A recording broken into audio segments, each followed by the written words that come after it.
تو اہل سنت یہ کہاں پائے جاتے ہیں اس دور میں؟ اہل سنت اس وقت صرف اہل الحدیث میں پائے جاتے ہیں.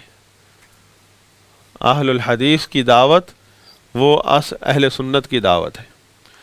اور یہ جو ہیں یہ اس کا مطلب یہ نہیں کہ اہل حدیث کا کہنے کا مطلب بعض لوگوں نے سمجھا ہے اس میں اہل حدیث میں اہل سنت وہ اہل حدیث میں صحیح العقیدہ، سلفی العقیدہ، حنفی، شافعی، مالکی، حنبلی تمام علماء شامل ہیں. جس طرح ہمارے سامنے مثال ہے امام ابو جعفر طحاوی، امام ابن ابی العز الحنفی. اہل حدیث کہنے کا مطلب یہ نہیں کہ ہم نے امت کے علماء کو کاٹ دیا ہے، بلکہ امت کے علماء کے ساتھ اہل سنت کے علماء، اور ادھر بھی حنفی، شافعی، مالکی موجود ہیں. انہوں نے ہی یہ طوفان کھڑا کیا تھا جو بغداد میں مناظروں کے قصے چلتے ہیں نا، کہ بغداد ٹوٹا اور راتوں کو مناظرے ہو رہے تھے فقہ کے مسئلے میں. یہ لوگ تھے، یہ حنفی شافعی لوگ نہیں تھے. تو حنفی شافعی دو قسم کے ہیں، اہل بدعت، اہل سنت. تو اہل الحدیث جو ہے وہ ایک مسلک کا نام ہے، اس میں حنفی بھی آ سکتا ہے، شافعی بھی آ سکتا ہے، حنبلی بھی آ سکتا ہے، سب ہیں اور موجود ہیں. کوئی نئی چیز نہیں ہے. مسلک اہل حدیث کوئی نئی چیز نہیں ہے، بلکہ وہی اسلاف اور ائمہ کا مسلک ہے. کوئی الگ کوئی نئی چیز کوئی ہم ایجاد کی گئی ہو، یہ لوگوں کو متنفر کرتے ہیں اہل کلام والے حنفی شافعی.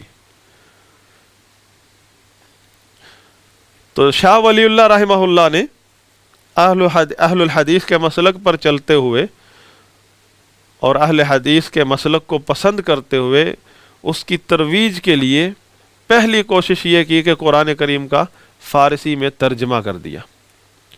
کیونکہ قرآن کریم سے بڑھ کر اللہ کی معرفت کہاں سے نصیب ہو سکتی ہے بندے کو. تو ان پر کفر کے فتوے لگے، قتل تک کے قتل کرنے کے لیے حملے کیے گئے. ان کے بیٹوں نے شاہ رفیع الدین اور شاہ عبد القادر، انہوں نے پھر اردو میں ترجمے کیے. تو ان پر بھی اسی طرح الزامات لگے، اور یہ الزام سب سے بڑا لوگوں کو ڈرایا گیا کہ یہ لوگوں کو کفر کی دعوت دے رہے ہیں اور گمراہ کر رہے ہیں. کیونکہ انہیں پتا تھا جب ایک آدمی اللہ کے کلام کو سمجھے گا تو اس کو جو بصیرت آئے گی وہ ان کی یہ فضولیات کو فوراً رد کر دے گا، ایک عام سا آدمی.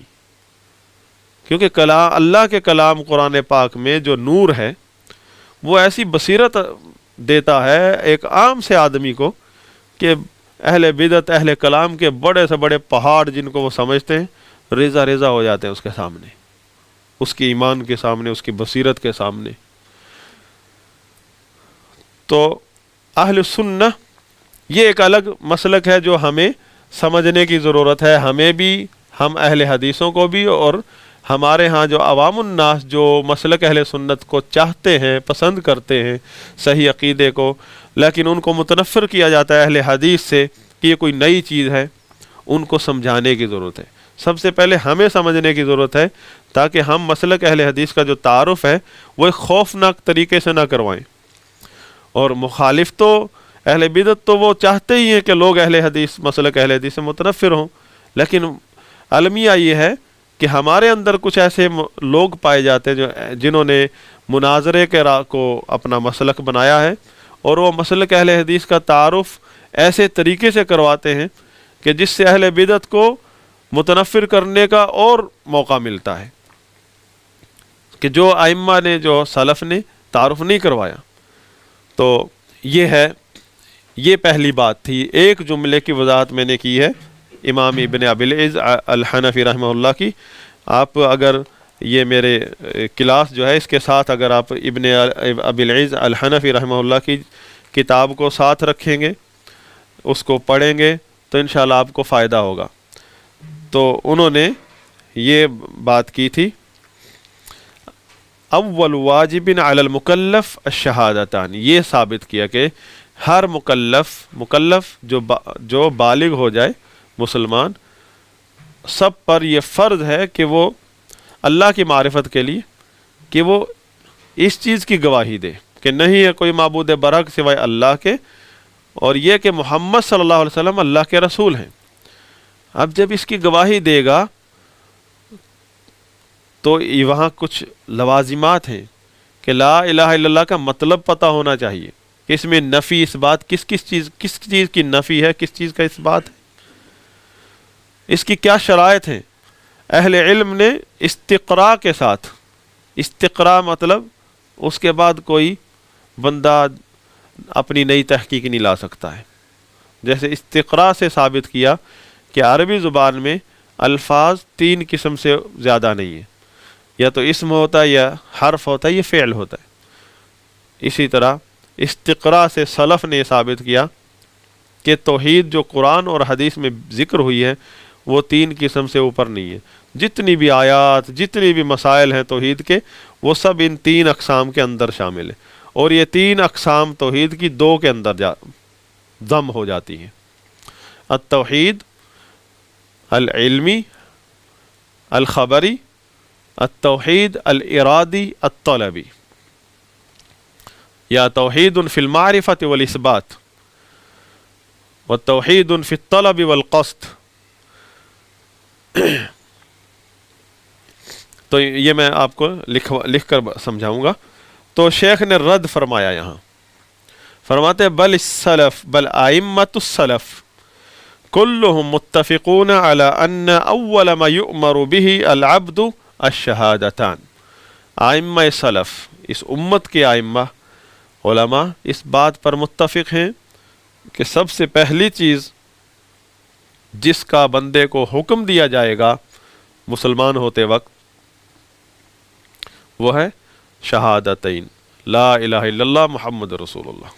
اور اس بات پر بھی اتفاق ہے، اگر کوئی نابالغ تھا، بچپن میں کسی نے لا الہ الا اللہ محمد رسول اللہ پڑھ لیا، تو بالغ ہونے کے بعد دوبارہ نہیں اس کو تجدید کروائی جائے گی۔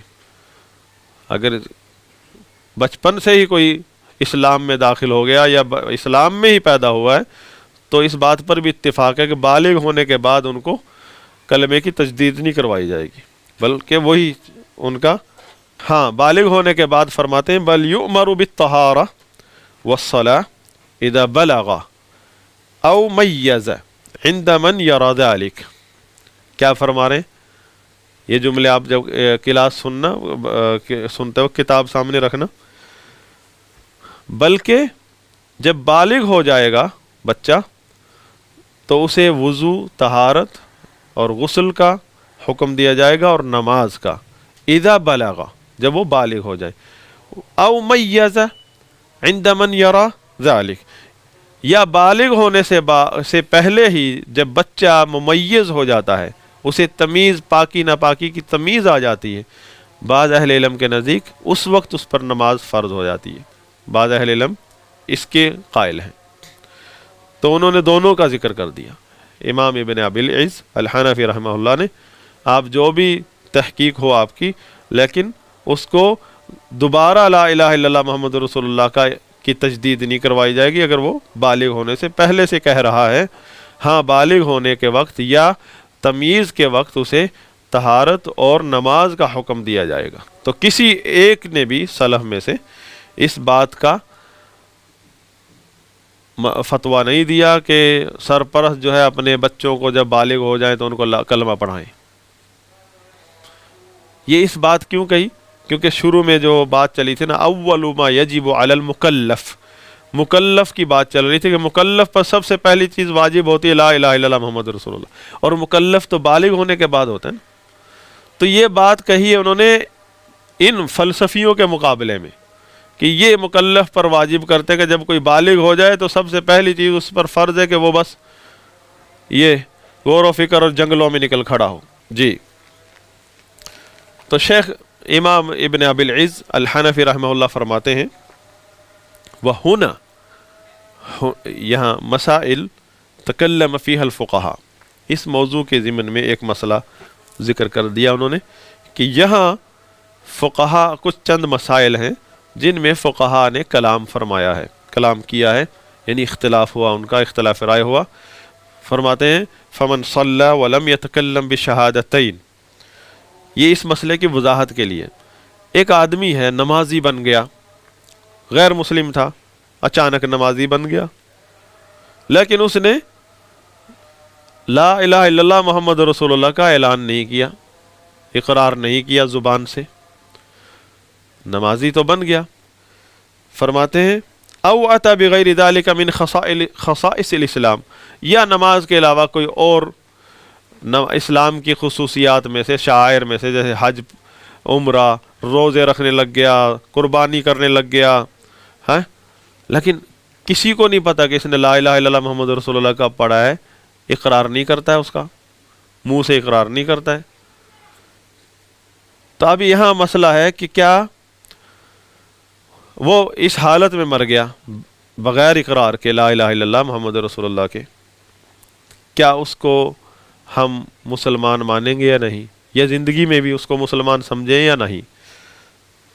تو شیخ ابن ابی العز الحنفی رحمہ اللہ اپنا موقف پیش کرتے ہیں یہاں، کہ یہ کہتے ہیں کہ صحیح، ان کے نزدیک صحیح یہ ہے کہ وہ اگر اسلام کے شعائر اور تمام احکامات پر عمل کرنا شروع کر دے، یصیر مسلماً بکل ما ہوا من خصائص الاسلام، اسلام کے جو بھی اعمال ہیں، خصوصیات ہیں اسلام کے فرائض، یعنی ان پر وہ عمل پیرا ہو جائے تو وہ مسلمان ہو جائے گا، اگرچہ وہ لا الہ الا اللہ محمد رسول اللہ کا اقرار نہ کرے، یعنی اس نے اعلان نہیں کیا۔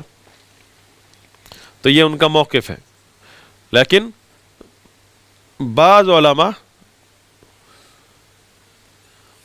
موقف پیش کیا، بعض علماء نے، کہ لا یحکم للمعین، فرماتے ہیں کہ کسی معین شخص پر اس طرح اسلام کا بالاسلام، اسلام کا حکم نہیں لگایا جائے گا کہ وہ مسلمان ہو گیا ہے۔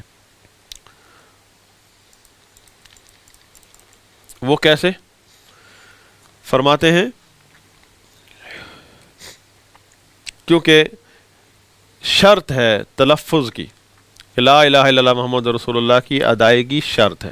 حدیث دلیل ہے کہ اللہ کے نبی صلی اللہ علیہ وسلم نے فرمایا امرت ان اقاتل الناس حتی یقولوا، حتیٰ کہ وہ کہیں، قول منہ سے کہیں، لا الہ الا اللہ وانی رسول اللہ۔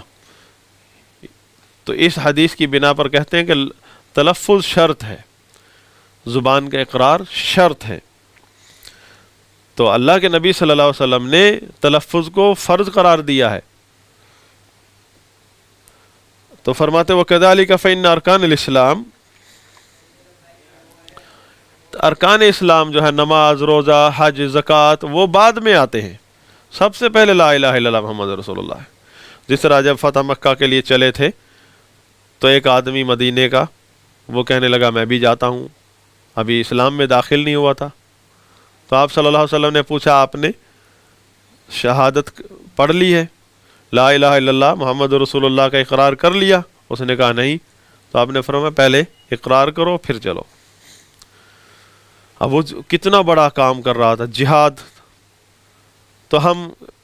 تو اگر یہ موقف اپنا لیں جو امام ابن ابی العز الحنفی رحمہ اللہ نے اپنایا، تو اس بنا پر ہم دیکھیں گے نہیں اس نے لا الہ الا اللہ محمد رسول اللہ پڑھا تھا کہ نہیں۔ ایک مسلمان کے بارے میں بات نہیں ہو رہی، ایک غیر مسلم جسے ہم جانتے ہیں کہ وہ مسلمان نہیں ہے، اور اچانک ہم نے دیکھا وہ نمازی بن گیا، روزے رکھنے لگ گیا، اور کوئی ایک بھی گواہ نہیں ہے اس کی شہادت کا، لا الہ الا اللہ محمد رسول اللہ کا۔ کم از کم ایک آدمی تو ہو، ضروری نہیں کہ وہ مسجد میں جا کے اعلان کرے میں نے کلمہ پڑھ لیا ہے، کسی ایک کو تو بتا دے، کوئی ایک گواہ تو بنا لے۔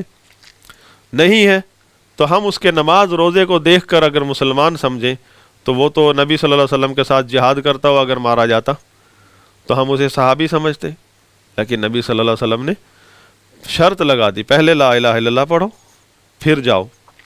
اس کے اندر خیر دیکھی آپ صلی اللہ علیہ وسلم نے، اسلام کی محبت دیکھی، لیکن ابھی تک وہ ڈیلے کر رہا تھا لا الہ الا اللہ کو پڑھنا۔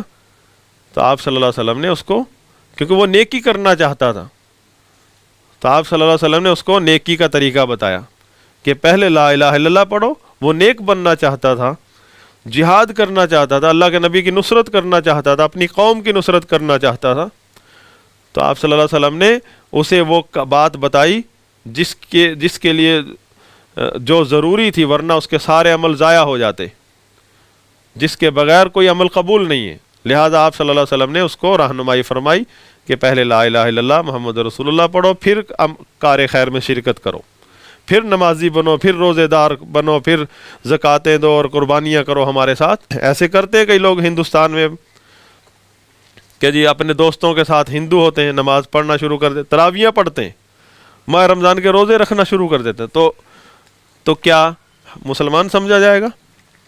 نہیں، جب تک لا الہ الا اللہ محمد رسول اللہ کا اعلان نہ کریں، مسلمان ہونے کا اعلان نہ کریں جب تک۔ لہٰذا یہ مسئلہ، اس مسئلے سے اس بات کی اہمیت ثابت ہو رہی ہے کہ لا الہ الا اللہ محمد رسول اللہ کی دعوت دینا سب سے پہلے ہے، اور یہی اللہ کی معرفت کا راستہ ہے۔ لا الہ الا اللہ محمد رسول اللہ، یہ اللہ کی معرفت کا راستہ ہے، مسلک ہے، دروازہ ہے، اور یہ اللہ کی معرفت اس سے اتنی بھی نصیب نہیں ہوتی اس مسلک سے جتنی ابو جہل کو تھی یا اس کی قوم کو تھی۔ اللہ سے دعا ہے کہ اللہ تعالی ہمیں مسلک اہل سنت کے اصولوں کو اپنا عقیدہ دین بنانے کی توفیق عطا فرمائے۔ سبحانک اللہم و بحمدک، اشہد ان لا الہ الا انت، استغفرک و اتوب الیک۔